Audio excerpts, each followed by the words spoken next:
Police call it the most violent incident in Minneapolis so far this year, and the man charged is 34-year-old James Dwayne Ortley. In Rena, James Ortley is a man with a violent past, now charged with 4 people whom he knew and supposedly was good friends with, which makes the gang element of these accusations more confusing. The attorney's office says 33-year-old Wakinyon Wakan McArthur of Bemidji and 24-year-old Christopher Lee Worry of Cass Lake were arrested Wednesday in Minneapolis. They're among 24 suspected Native mob members charged last week in a sweeping racketeering indictment. All 9,500 inmates in Minnesota's prison system were on lockdown for almost 24 hours while authorities conducted a takedown of alleged members of the Native mob gang. The Native mob is one of the most violent and organized Native American street gangs in the United States, with roots in the streets of Minneapolis and a presence that has spread across reservations and Midwestern cities. Formed in the early 1990s, the gang rose to power through drug trafficking, armed violence, and ruthless internal discipline, drawing in hundreds of members, many from marginalized Native communities. Known for their red and black colors and affiliation with the People Nation, Native mob members have been linked to racketeering, deletion, witness intimidation, and large-scale drug distribution. Over the years, federal authorities have launched major investigations, including a sweeping 2012 RICO indictment that led to dozens of convictions, yet the gang's grip on certain communities remains strong. This documentary traces the rise, structure, key criminal cases, and ongoing legacy of the Native mob, revealing a dark undercurrent of crime fueled by poverty, trauma, and systemic neglect. The Native mob is a Native American street gang that emerged in Minneapolis in the early 1990s. Over the years, it expanded to an estimated 200 members, drawing recruits primarily from young Native American men in both urban neighborhoods and reservation communities. Known for wearing red and black and displaying the 5-point star of the People Nation, the gang has been described by federal law enforcement as one of the largest and most violent Native American gangs in the United States.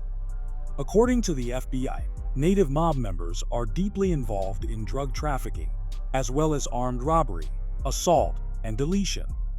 Prosecutors have detailed how the gang funds incarcerated members, circulates police reports to disrupt investigations, and uses violence and intimidation to silence witnesses. This combination of organized operations and ruthless enforcement has made the Native mob a major criminal force within both reservation lands and the streets of Midwestern cities. Ortley is charged with 4 counts of second-degree, 1 count of attempted, and 1 count of felon in possession of a firearm. His criminal history shows a past conviction for a violent stabbing. And in February, he was arrested on suspicion of an aggravated robbery, but released from jail without being charged. Now authorities say he's responsible for the deaths of LaRosse Rainey, 17-year-old Joseph Goodwin, 27-year-old Evan Denny, and 20-year-old Merrell White. White's twin sister, Melise, is in critical condition.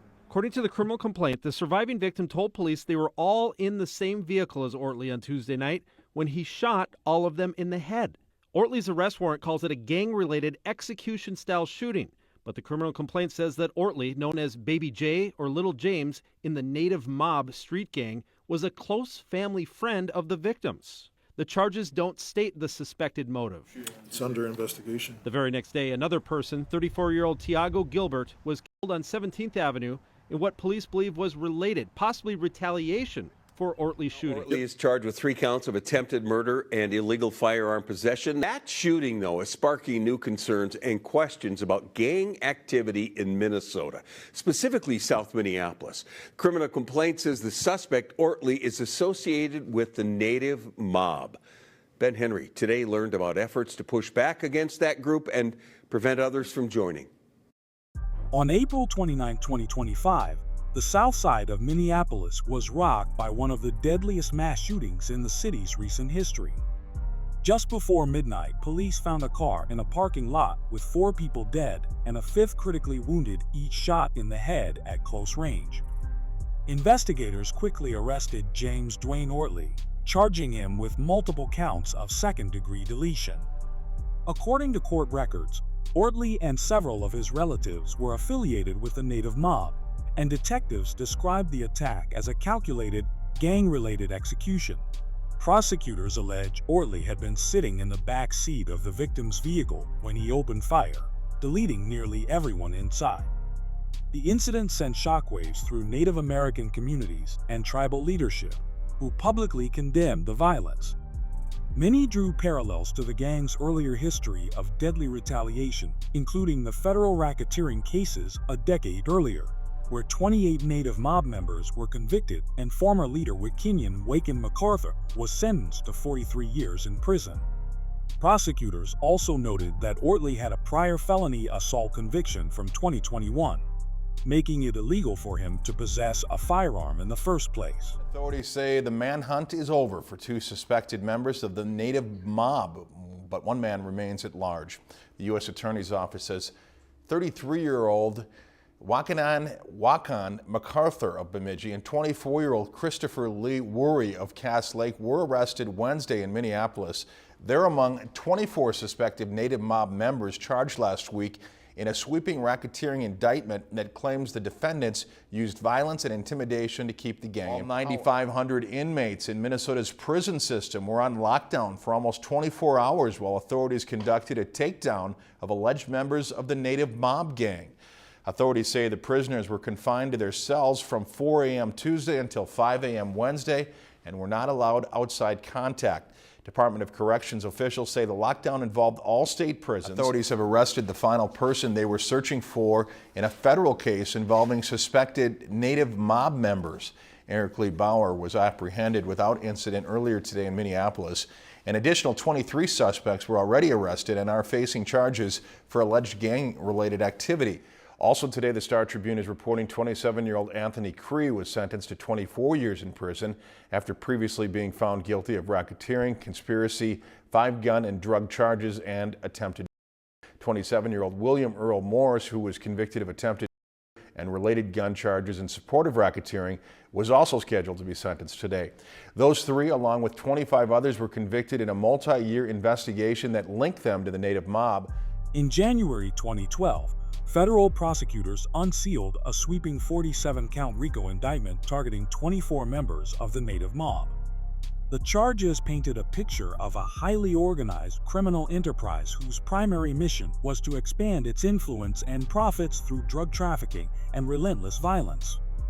Prosecutors accused members of conspiring to distribute narcotics, carrying out armed attacks, tampering with witnesses, and more. The indictment detailed how the gang funneled money to incarcerated members, circulated police reports to shield wanted suspects, and used threats and violence to silence anyone who might testify against them. The takedown was massive. Between 100 and 150 local, state, federal, and tribal law enforcement officers executed coordinated raids on multiple reservations including White Earth, Mille Lacs, and Leech Lake, as well as in Minneapolis. 6 suspects were taken into custody immediately, others were already behind bars, and some remained fugitives. Attorney Todd Jones hailed the operation as a decisive strike against some of the most violent criminals in the region, saying it disrupted an extremely dangerous gang that had been terrorizing Native communities for years. McArthur is considered by authorities to be a longtime Native mob leader. Gang experts say the Native mob is violent and has influence from the Twin Cities to reservations throughout Minnesota, North Dakota, and South Dakota, as well as Wisconsin. The first of 3 accused Native mob gang members was sentenced today in federal court. Minneapolis Star Tribune reports 36-year-old Wakinyon Wakan McArthur was sentenced to 43 years in prison today. Previously, McArthur was convicted of racketeering, conspiracy, and 5 gun and drug-related charges involved. After the sweeping 2012 raids, federal trials began the following year. In March 2013, a jury found Wakinyon Wakan McArthur, known on the streets as Khan, guilty of racketeering, drug trafficking, and firearms charges. Prosecutors identified McArthur as a former leader of the Native mob, presenting evidence that he had been orchestrating crimes through the gang since the mid-1990s. By October 2014, McArthur's fate was sealed. 43 years in federal prison for a RICO conspiracy, large-scale drug distribution, and multiple gun-related offenses. Two of his high-ranking associates, Anthony Francis Creek and William Earl Morris, received sentences of 24 and 35 years. Federal officials made it clear that this wasn't just a drug gang. The native mob was accused of maintaining shared firearms for gang-wide use, carrying out violent attacks including deletions against rivals, and channeling money to imprisoned members while actively obstructing investigations. When the dust settled, 28 alleged members had either pleaded guilty or been convicted in connection to the 2012 to 2013 prosecutions, with sentences ranging from just a few years to more than 4 decades behind bars. Court records revealed that the native mob's brutality wasn't reserved for rivals, it could also turn inward. A July 2012 superseding indictment accused member Sean Martinez of executing fellow gang member Jeremy Kraske on February 26, 2011, allegedly to stop him from cooperating with authorities. Prosecutors described the demise as a calculated move to protect the gang from law enforcement scrutiny. The same indictment detailed how former leader Wakinyon Wakan McArthur and Christopher Wuri convened an emergency gang meeting in the aftermath. Investigators also tied McArthur and Wuri to a March 2010 shooting in which they allegedly targeted a man while he was holding his young daughter, as well as ordering a violent gang mission later that year and a 2011 home invasion robbery against a rival. 3 native mob gang members have been sentenced to prison for distribution and assault. 32-year-old Robin Lee Lucier, aka Ratchet, pleaded guilty to conspiracy to distribute methamphetamine and assault resulting in serious bodily injury in and of racketeering activity, and he was sentenced to 16 years in prison, followed by 5 years of supervised release. 26-year-old Willard Dwayne Reed III, aka Left Field, pleaded guilty to conspiracy to distribute methamphetamine and was sentenced to 10 years in prison, followed by 5 years of supervised release. And 25-year-old Joshua Adam Hanks, aka Soulless, pleaded guilty to aiding and abetting assault resulting in serious bodily injury in aid of racketeering activity and was sentenced to 2.5 years in prison, followed by 3 years of supervised release. According to court documents, all 3 were active members of the native mob gang.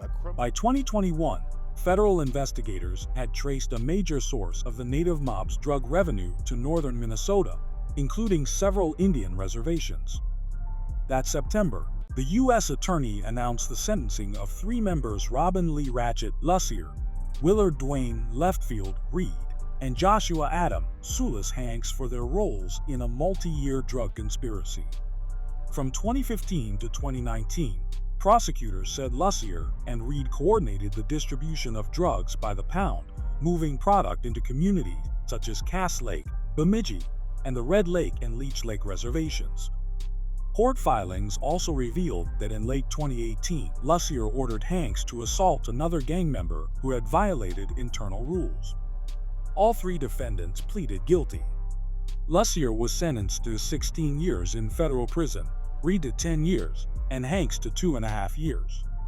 The case highlighted the native mob's entrenched role in large-scale narcotics trafficking and its continued use of violence to enforce discipline within its own ranks. The native mob's rise from the streets of Minneapolis to one of the most violent Native American gangs in the U.S. is a story of crime, control, and survival. What began in the early 1990s as a street gang quickly evolved into a powerful organization, trafficking drugs while enforcing its rule through fear, violence, and retaliation.